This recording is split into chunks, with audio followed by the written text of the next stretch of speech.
morning, Snipes Academy. It is Friday, February 12th. I'm Mr. Yates, and this is Snipes Daily News. All right, everybody, welcome back on this Friday.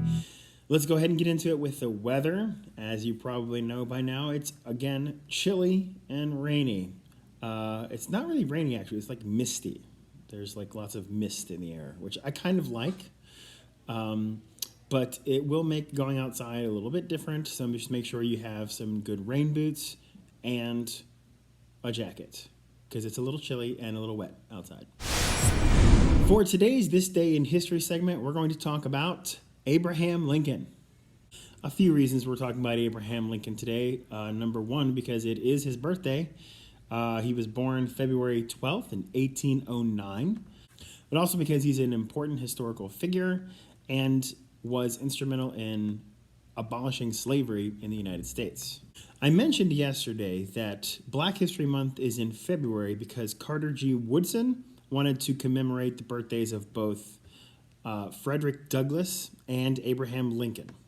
So let's talk a little bit about Honest Abe here for a second. He was born in 1809 in Hardin County, Kentucky. He was a vocal opponent to slavery long before he held elective office. He was also a self-taught lawyer, and he started his political career in 1848 when he ran for the U.S. House of Representatives and won a seat. However, he only served for one term. He ran again for elected office in 1854 as a senator of Illinois, but was defeated. However, his debates running up to the Senate election made him pretty famous. He was debating a Democratic state senator named Stephen A. Douglas over an act called the Kansas-Nebraska Act. This Kansas-Nebraska Act was a pro-slavery bill that would allow states to, in their constituencies, to vote yay or nay whether or not they would want to keep slavery. During these debates, Abraham Lincoln, in the strongest language possible, denounced slavery, and it spread to anywhere else in the world. Unfortunately, he lost that Senate race, but his newfound popularity because of these debates he had teed up his presidential run in 1860. So after losing the Senate race, he joined the newly formed Republican Party, which was largely formed in opposition to slavery's extension into the territories, in 1856, and 4 years later ran for president. And he won that election. In 1860, Abraham Lincoln became the 16th president of the United States and the first elected Republican to that office. The crux of the matter comes in 1863, though, when the Emancipation Proclamation was signed, effectively outlawing slavery in the United States. The South had seen this coming and formed the Confederacy and seceded from the Union, which sort of kicked off the Civil War, which ended up being the deadliest war in American history. Another good reason to include him in Black History Month is his Gettysburg Address.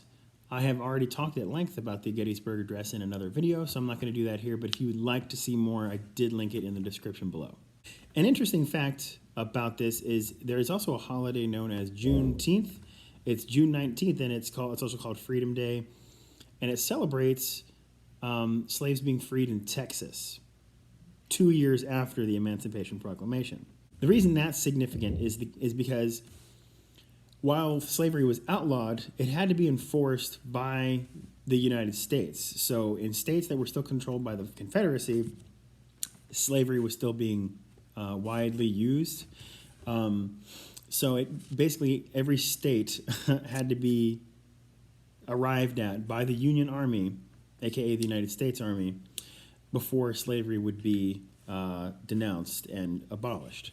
So June 19th, 1865, I believe, is when the Union Army finally got to Texas, the last state in the Union to have slaves. And but when they got to Texas, that it was just like officially meant that all slaves held by the United States were free. Unfortunately, the abolition of slavery did not continue past the United States borders and is still an unfortunate blight on human history today. The following is a list of countries that still today have slavery in their countries and the number of slaves in those countries.